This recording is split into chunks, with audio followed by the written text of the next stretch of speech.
குழந்தைங்களுக்கு சாப்பாடு ஊட்டும்போது டிவி காமிக்க கூடாது? சூப்பர். கரெக்டா சொன்னீங்க. இது ஒரு நல்ல பேரண்டிங் டிப்.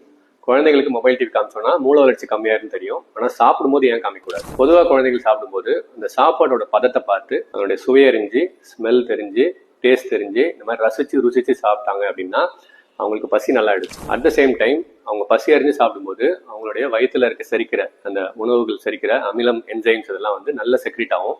இதனால டைஜஷன் நல்லா இருக்கும், அந்த ஊட்டச்சத்தெல்லாம் அப்சார்ப் ஆகுறது நல்லா இருக்கும். இதனால குழந்தைக்கு அந்த ஃபுட்டுக்கான முழு பலன் கிடைக்கும். இந்த மாதிரி குழந்தைகள் பசி அறிஞ்சு சாப்பிடும்போது கம்மியாக சாப்பிட்டா கூட போதும், அந்த அப்சார்ப்ஷன் அண்ட் டைஜஷன் இதெல்லாம் ரொம்ப நல்லா இருக்கிறதுனால ஃபுட்டோட முழு பலன் கிடைக்கலாம். மாறா குழந்தைகள் மொபைல் டிவி பார்த்து சாப்பிடும்போது என்ன சாப்பிட்றோன்னு தெரியாமல், என்ன டேஸ்ட்னு தெரியாமல் அப்படியே வாயை திறந்துட்டே இருப்பாங்க. நம்ம வாயில் போட்டுட்டே இருப்போம். சீக்கிரமாக கிண்ணம் காலி ஆகிடும். அதுதான் நமக்கு முக்கியம். ஆனால் அந்த கிண்ணம் காலியானா கூட அந்த ஃபுட்டில் இருக்கிற முழு ஊட்டச்சத்து கிடைக்காது, செரிமானம் ஒழுங்காக இருக்காது. இந்த மாதிரி குழந்தைகள் பிற்காலத்தில் அவங்க என்ன சாப்பிட்றோன்னு தெரியாமல் சாப்பிடும்போது ரொம்ப பிக்கி ஈட்டராக இருப்பாங்க. ஒரு சில விஷயங்கள் சுத்தமாக சாப்பிட மாட்டாங்க, ப்ராப்பரான நியூட்ரியன்ஸ் ஃபுல்லாக கிடைக்காது. இதனால் லாங் டேர்மில் நிறைய ப்ராப்ளம்ஸ் வரலாம்.